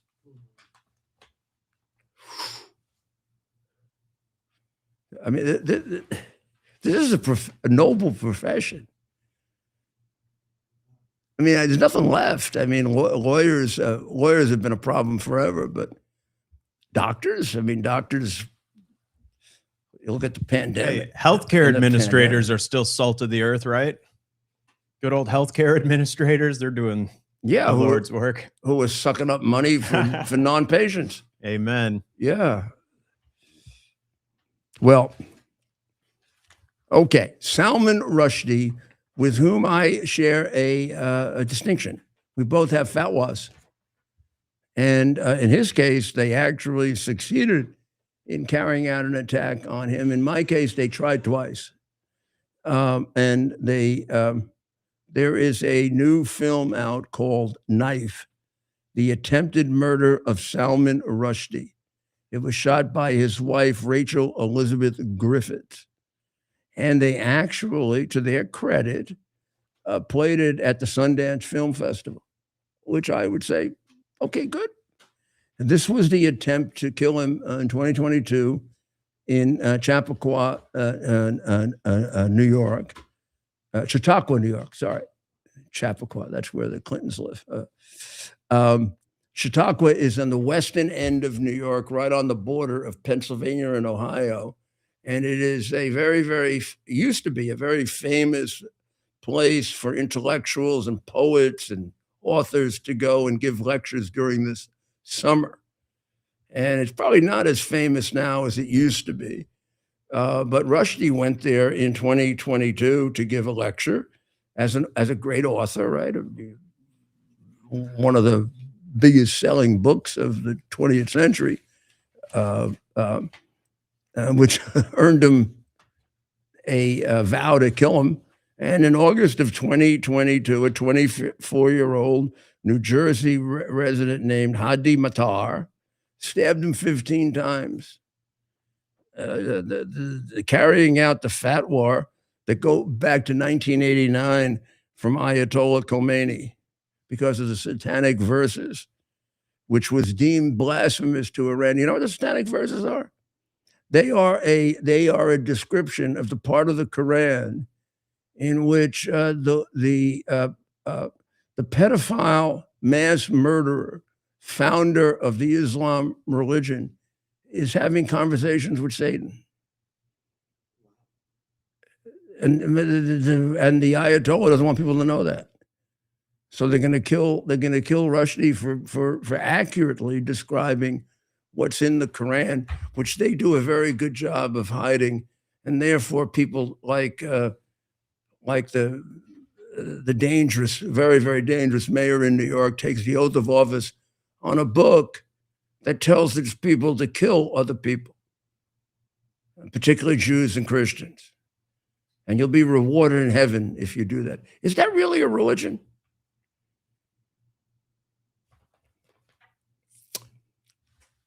What, you could do another fatwa? Matar eventually was convicted. The guy who Heidi Matar was eventually convicted of second-degree murder, and he got a 25-year sentence. I don't know. Who the hell would want to let him out? I can think of a couple people who would. Probably a lot of the Minneapolis delegation. Oh, they probably take care of right it. up, right? Yeah, they do a de-arrest. They try to get him break him out of jail. Exactly. So I'm going to tell you, this is kind of cute. When a nurse tells him that her mother was supposed to attend the Chautauqua talk, Rushdie responds, "I think it's okay not to be there. I would have liked not to be there." And here he is, just so that everyone can see him. This is Salman Rushdie. Yeah, it's a great book. I haven't read it in years. I think I'm going to reread it. I got to find it. I mean, I got to reread it. I remember reading it in 89, 90, something like that. I remember it was around the time I ran for mayor, I think. Well, I had great respect for this man's father, John Doerr, who was the head of the Civil Rights Division, Republican, the head of the Civil Rights Division, I think under Kennedy. And this is his son, and he's a president of the American Enterprise Institute. And this is an otherwise pretty balanced article about what's going on in Minnesota. It's somewhat critical of the Trump administration. Parts of it I don't agree with it. But here's what he says, and I don't understand this. Federalism requires that state government be viewed as parallel, not subordinate to the federal government. Well, did you ever look at this? Did you ever look at the supremacy clause in the Constitution? What the hell is wrong with you, John? Or Robert, whatever the hell your name is. You know, you're the president. You're the president of the American Enterprise, and you misstate the Constitution like that? There's a supremacy clause in the Constitution which says they're not parallel. It says if there's any conflict between the two, the federal government prevails. That means they're not equal. But the non-enumerated powers are, I mean, it's all reserved for the Absolutely, states. So there is a lot of, let's not forget about states' rights, because, you know, our viewers do value the Constitution. Well, we better not elevate them beyond what they are. We'll have another civil war. Amen. That's what the Civil War was all about. The states could have slavery and the federal government couldn't tell them not to. So we had a civil war. And Lincoln really developed the concept of a union. We're a union. I mean, yeah, there are states' rights, and the states' rights are really important. But in the areas that are given to the federal government's supreme. Yeah, like the state doesn't have the right to take your liberty away. For example, slavery. Yes, well, right, exactly. So, okay, and we're going to have the FIFA here shortly. My son Andrew is in charge of the security for it. I sent this to him this morning. A gunman opened fire at a soccer field in central Mexico on Sunday, killing at least 11 people and wounding 12. over soccer. Unfortunately, there are criminal groups trying to subjugate authority, something they are not going to achieve, the mayor said. Scheinbaum came out of a hole in the ground to say something. Sorry, Claudia, but I don't know. You got to prove to me that they don't control you. I don't buy it. Tim Walz wrote a pathetic op-ed piece in the Wall Street Journal, and it's only the Rupert Murdoch hatred of Trump that allowed them to publish this piece of crap from a guy that appears to be a communist agent. And then he makes the claim that they turn over all of the illegals in the Minnesota. Let me see, because here's the in the Minnesota prison system. Yeah, they do, but they don't turn them over from all of the jails and prisons that are part of the counties and the cities, like Minneapolis, because they're sanctuary cities and they have executive orders and laws that prohibit it. And now we're having a dispute because the federal government says there are 1,360 of them, and our tampon guy here says there are 260. Who do you think is telling the truth? I have a pretty good idea. And then he says, in recent weeks, masked agents have abducted children. Well, that was proven to be untrue. Way to worry about abducted children now after they were abducted and brought to this country and abused. Yeah, there are 300,000 missing. Yeah, what because of happened Biden? 300,000 kids missing. I think they found a certain number of them, but not all of them. Day late and a lot short. Mm-hmm. I have repeatedly appealed to President Trump to lower the temperature. Yeah, the guy who calls ICE Nazis, Gestapo, that's lowering the temperature, tampon. How do they elect this? I don't know. The guy lied about his military record. The guy's got a whole situation with Red China that looks like he's a spy. He says moronic things. If he isn't a massive crook, he's the most negligent governor in the world with a $9 billion fraud going on under his nose. And then he changes the flag of his state to look like a pathetic foreign country that is completely corrupt. If he wasn't paid for it, what the hell did he do it for? Why would you change the flag to look like Somalia, where it's very hard to find an honest person there? Right. Well, we know. It's a lot easier to, it's a very short list. Well, we got to get your opinion, Mayor, before we go on a few things. Okay. Bill Belichick will not be a first ballot Hall of Famer. There's a selection committee of 50, mostly members of the sports media. Well, that's they're going after him because of his wife. That's ridiculous. Of course, the guy should be a first ballot Hall of Famer. And people are up in arms. He won more Super Bowls than anybody. And I got to include the two he won with the Giants. He's an 8-time Super Bowl winner. He's an 8-time. There's nobody even close to that. Yeah. And everyone's up in arms. Even people that say they don't like Brady, they can't believe it. And there's people who don't like Brady, or people who do not like him. Even people that don't like him, or well, why would people who don't like Brady? I mean, they want him in the Hall of Fame. Sorry, Brady. Belichick. Yeah, this is all about Belichick. Sorry. So it's ridiculous not to put Belichick in the Hall of Fame, but the whole NFL is ridiculous. Do you think there's some of that? Because he is a big Trump guy too. 100%, 100%. And Trump not going to the Super Bowl has them all pissed off. Meanwhile, they have two animals that are going to perform during the human animals that are going to perform. They're going to during this halftime. So banana, it's more than banana, two. and Bad Bunny. It's more Bad than Bunny, two. and what was the other Green guy? Green Day, but Green Day is actually a band, so it's probably closer to 4 of however you characterize them. I actually didn't mind Green. Do they really do music, or is it? It's easy. You could call them rock stars. Yeah, they can just give me a headache. Oh yeah. Look, I haven't looked at a halftime show, and I don't think I ever looked at any of them, even when they were like Patty Page or whatever. Who the hell wants to watch a halftime show? Patty Page? I don't know. She was a singer. the Super Bowls I was at, one of them they put out the lights. You couldn't see anything. And you had to put on Ravens 49ers. You had to put on a thing. You had to put on a. Never mind. Put on a. I'm sitting there thinking, if this was New York, everybody would get robbed at this point. I think Well, hey, it was. who- I think it was in.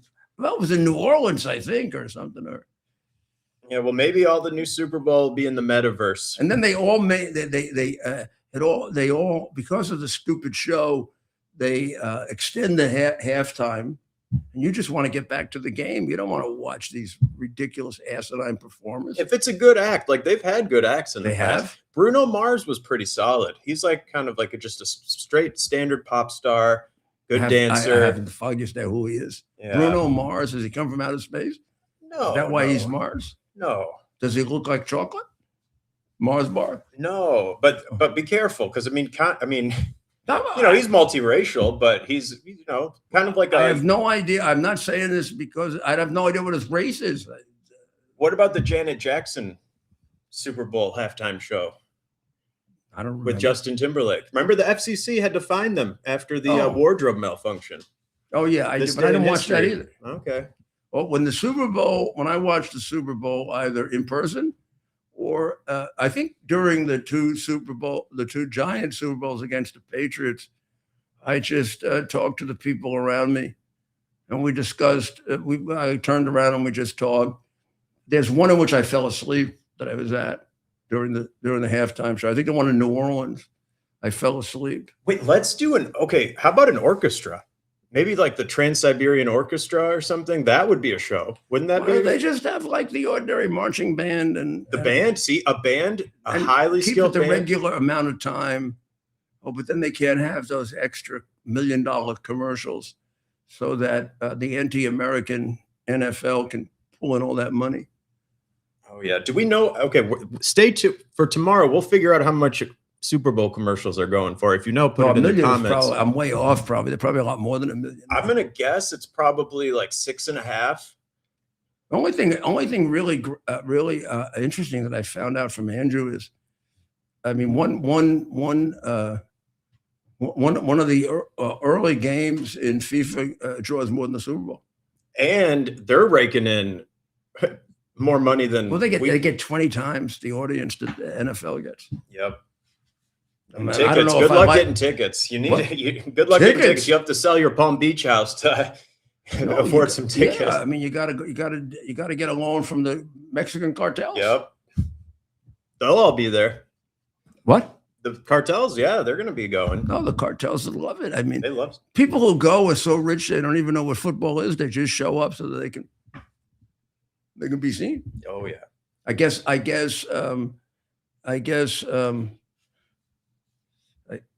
guess what's the name won't be there, huh? T Swift. Loser. Oh, You know who I mean? Travis Swift. Yeah, Travis Swift won't be there. Travis Swift Get hyphen booed. Kelsey. Didn't she get booed last year?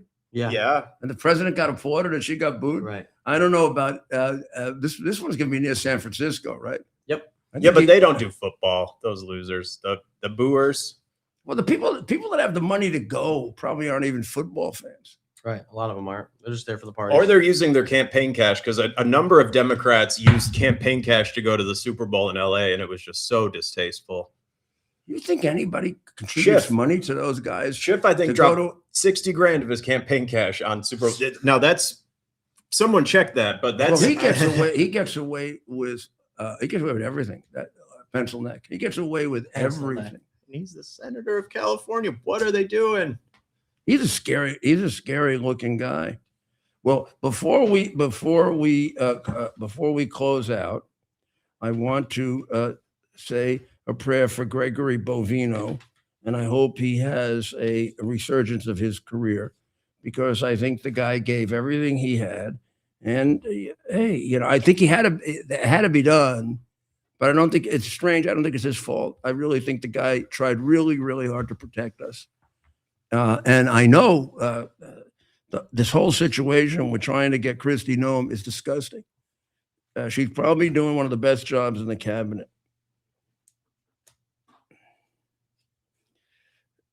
Alex Pretty, like Renee Good before him, was clumsily interfering with federal agents doing their job, egged on by leftist propagandists.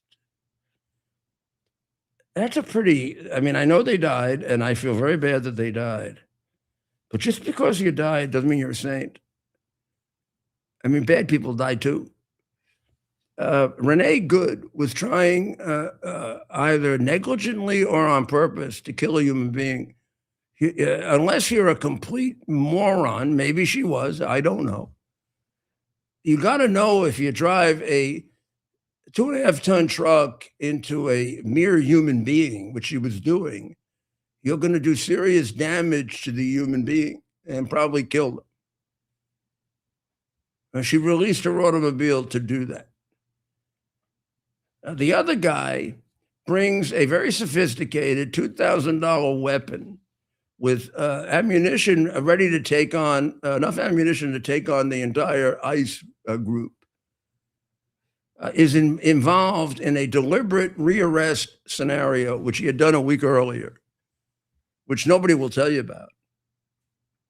So he was engaged in trying to obstruct the execution of federal law against a serious criminal. And he had a weapon with him, although he did have a license, he had a weapon with him. And he got killed. I don't know if he told me what he was going to do, I would have told him, you think you take that weapon with you, you may get killed. Right? If it was your friend and he came to you and he said, I have very strong feelings about ICE, and I'm going to go and I'm going to try to interrupt a federal arrest, I would say, that's probably not a good idea. That's not a good idea. It's not a smart thing to do. Why don't you go and get bail for the guy afterwards? Why don't you go raise money and get bail for the rapist after, so he can come out and, I don't know, you want him to rape again, or this guy was used to assault women, I think. So he didn't assault enough women while he's here? He got a quota? I would say, hey, jackass. Now, unless you would like to get yourself killed, I don't think I would be part of a rearrest scenario with these agents who probably are pretty hyped up because everybody's yelling at them, screaming at them, and making them feel like they're going to kill them. I think you may get yourself killed if you do that. I think that's what I would tell any human being or a friend. Or I don't see that they're clumsily interfering. They weren't clumsily interfering. She was trying to kill him, and he was acting out a scenario he was trained to do. I'm sorry they died. It's always terrible when you lose a human life. Who knows? They could have been reformed. They could have been straightened out. They could have been real contributors. I mean, people go through phases in their life, and they're denied that. But it's their fault. Not the federal agents who are just doing their job, and just leave them alone and let them do it. They're trying to protect us. Hey, maybe they're not trained as well. I don't know. But they're trying to help us, and these people are trying to hurt us. It's hurting us to try to interfere in the arrest of a rapist or a guy who's assaulting women. It's hurting us. It's helping us to try to arrest such a person. Unless you're screwed up in your head or brainwashed by communists.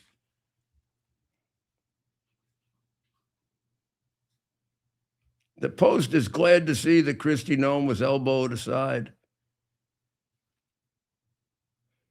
She says, maybe you should be elbowed aside. This is sad, really sad. And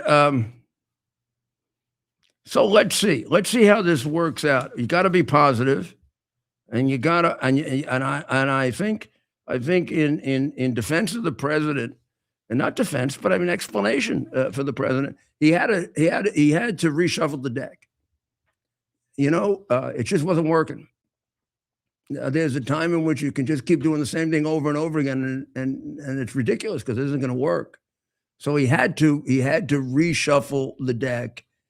And I really do believe that my friend has the wisdom to understand that's what happened here, and that these people are good people.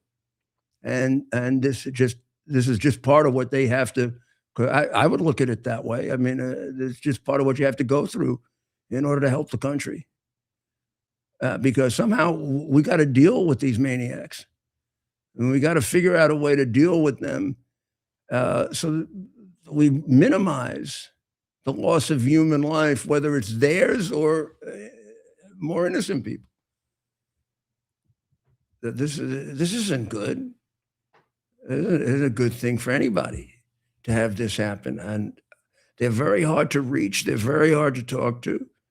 I don't know what's happened to Democrats. I used to be able to have terrific conversations and great compromises with them.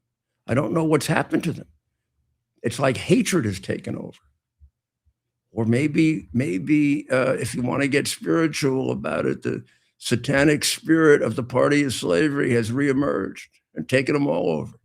I mean, after all, it's a pretty disgusting political history they have. They go from slavery to corruption to what they're doing in American cities since Roosevelt. Certainly with the Great Society is tantamount to slavery. One of the reasons I changed is I saw that up close. Well, let's pray that this works, at least in the short term, in calming things down so that they don't burn down the city of Minneapolis and anybody else loses their life. Let's also hope that the Department of Homeland Security continues their good work of removing these massive number of criminals, unknown number, that came into this country under the Democrats who allowed this invasion. And I will tell you, as a matter of fact, that this group that they allowed in of anywhere from bare minimum 12, 13 million to 20, 22 million were disproportionately criminal. And it stands to reason it would be, because when you open the doors like that, this is a perfect opportunity for the terrorists, for the cartels, for the other drug dealers, from the human traffickers. All of a sudden, America becomes the biggest human trafficking place in the country under Biden. Thank you. That's another record you set, jackass. Well, President Trump is doing everything he can to fix it and trying to make it's like a changing a play at the line of scrimmage. When you know it's not working. It's not working. So you got to change it, and some guy's got to be taken out, and somebody else has got to be put in. They've got to be adult enough to understand it, and we do. And let's just pray. Let's just pray that it works. Somehow, God enters into their mind or hearts. Now, since the communist ones are atheists, it's going to be hard for God to get in. I also wish, I really pray and wish that my church would go back to its very, very profound understanding of the evils of communism, which I grew up with. I mean, it's to pray every Sunday for the demise of communism. We don't do that anymore. And probably really necessary now, just like it was then, because they're threatening us, and so are a large number of the Islamists. They want to take us out. So let's pray to God for the strength to deal with that in a humane and decent way. Maybe they can be converted. Maybe they can be changed. But until then, we've got to protect ourselves. So let's pray for the people of Iran and the people of Israel and the people of Ukraine who are in the middle of it in the most serious way. There are a lot of other people who are in Africa, all the Christians that are being slaughtered, both Protestant and Catholic, are just being slaughtered by Islam. Pray for them.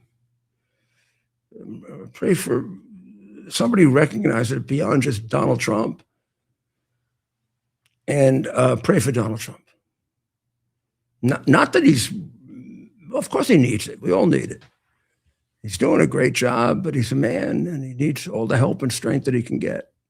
So, dear God, favorably look upon him and give him the wisdom that he's going to need to get us through one of the worst times in our history.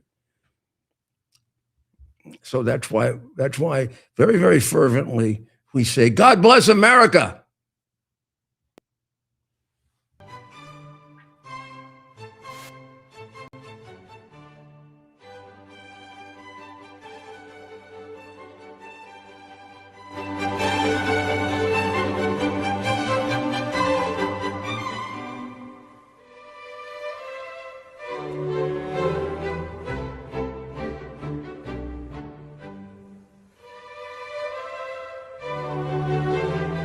It's our purpose to bring to bear the principle of common sense and rational discussion to the issues of our day. America was created at a time of great turmoil, tremendous disagreements, anger, hatred. There was a book written in 1776 that guided much of the discipline of thinking that brought to us the discovery of our freedoms, of our God-given freedoms. It was Thomas Paine's Common Sense, written in 1776. One of the first American bestsellers, in which Thomas Paine explained, by rational principles, the reason why these small colonies felt the necessity to separate from the Kingdom of Great Britain and the King of England. He explained their inherent desire for liberty, for freedom, freedom of religion, freedom of speech, the ability to select the people who govern them. And he explained it in ways that were understandable to all the people, not just the elite. Because the desire for freedom is universal. The desire for freedom adheres in the human mind, and it is part of the human soul. This is exactly the time we should consult our history. Look at what we've done in the past and see if we can't use it to help us now. We understand that our founders created the greatest country in the history of the world, the greatest democracy, the freest country, a country that has taken more people out of poverty than any country ever. All of us are so fortunate to be Americans. But a great deal of the reason for America's constant ability to self-improve is because we're able to reason, we're able to talk, we're able to analyze. We are able to apply our God-given common sense. So let's do it.